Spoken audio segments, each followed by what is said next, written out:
Somebody shout, I believe in miracles. Ladies and gentlemen, Christianity is a miracle. The birth of Jesus is a miracle. The resurrection of Jesus is a miracle. The forgiveness of sins is a miracle. To be born again is a miracle. So everything about Christianity is a miracle. The rapture of the church will be a miracle, because mortality shall put on immortality. I feel like I'm preaching good this morning. The totality of the Christian faith is enshrined in miracles. Bonjour tout le monde, merci d'être de retour sur ma chaîne pour la suite de notre enseignement sur les récoltes et les guérisons pour un nouvel épisode de notre partie 5. Si c'est la première fois que vous êtes sur cette chaîne, je vous prie de liker la vidéo et aussi de vous inscrire pour recevoir de nouvelles vidéos et aussi de partager autant que vous pouvez avec les personnes autour de vous et sur vos réseaux sociaux. Si vous n'avez pas eu à suivre les autres épisodes, je vous en prie, allez suivre les premiers épisodes parce que c'est vraiment important de les suivre. C'est une suite d'informations et c'est très dangereux d'avoir une moitié d'informations. Merci et continuons cet enseignement ensemble. Des fois, on peut donner un rapport médical à quelqu'un sans transmettre la peur. On peut décrire une situation sans conclure dans la peur. Ouais, c'est vrai qu'il y a une douleur dans ton corps, mais Jésus l'a enlevé. La puissance de Dieu au travail dans ton corps. Tu ne rejettes pas les faits. La foi ne rejette pas les faits. La foi ne dit pas qu'il n'y a pas de montagne. La foi ne dit pas qu'il n'y a pas de maladie. Après tout, Jésus a dit à l'homme aveugle, qu'est-ce que tu veux? Il dit la vue. Jésus a dit, reçois ta vue. Jésus n'a pas dit non, tu n'es pas aveugle. Il n'a pas dit non, tu n'es pas aveugle. Il a dit, ok, je suis d'accord, reçois ta foi. Quiconque dira à cette montagne. Donc, il a reconnu qu'il a une montagne. Mais la montagne sera déplacée.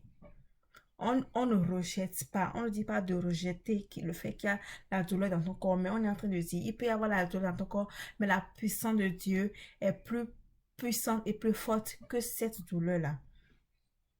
La puissance de Dieu est plus réelle que cette douleur-là dans ton corps.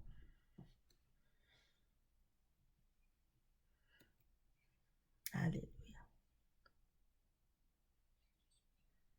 Jésus a répété la parole de Dieu, il a parlé.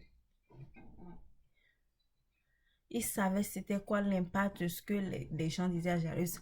Ne dérange plus le maître, elle est morte. Et Jésus a tourné immédiatement, il lui a dit, n'aie pas peur, crois seulement. N'aie pas peur, crois seulement. Il y a des choses qui doivent mourir quand elles viennent à toi. Quand une rumeur vient à toi, elle doit mourir là. Quand un rapport négatif vient vers toi, ça doit mourir automatiquement là. Quand les gossips, comme on le dit, viennent chez toi, ça doit s'arrêter là. Rien ne doit venir chez toi être transmis, à part la puissance de Dieu. Il y a des choses, les gens disent négativement, quand ils viennent proche de toi, même le fait de parler, de répéter ces choses-là doit s'arrêter. Le déshonneur doit mourir quand ça vient proche de toi. Le malice, le doute, la non-croyance doit s'arrêter dès que ça vient proche de toi. Apprends à couper le doute, à faire taire le doute. Quand ils sont venus dans la maison de ce monsieur, les gens étaient là et pleuraient la mort de l'enfant. Et Jésus est entré et leur a dit, elle n'est pas morte, elle dort. Et ils ont commencé à rire, à se moquer de lui. Il leur a commandé de sortir. Il les a sortis du milieu et il a fermé la porte. Il y a des gens ou des choses que tu dois bloquer dehors pour que ta foi soit active.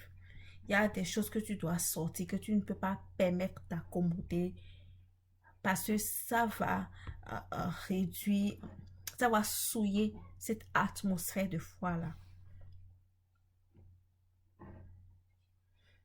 Avec tes paroles, refuse de coopérer avec les symptômes.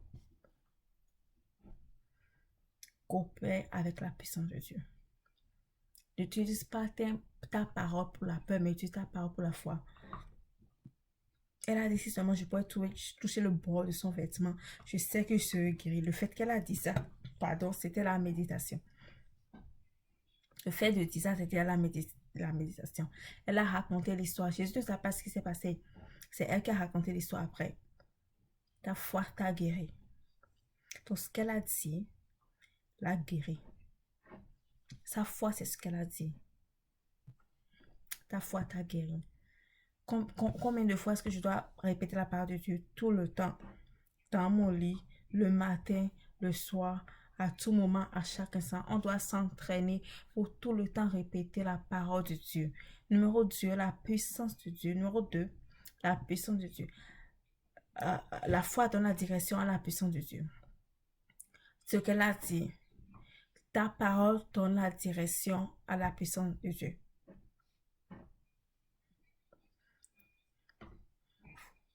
Dans Romains 4, 19. Romains 4, verset 19. Et sans faiblir dans la foi, il ne considéra point que son corps était déjà usé puisqu'il avait près de 100 ans et que Sarah n'était plus en état d'avoir des enfants. On parle d'Abraham là. Il ne considéra point que son corps était déjà usé. Il n'a pas considéré cela. Ce qui veut dire que quand Dieu a parlé et il a cru,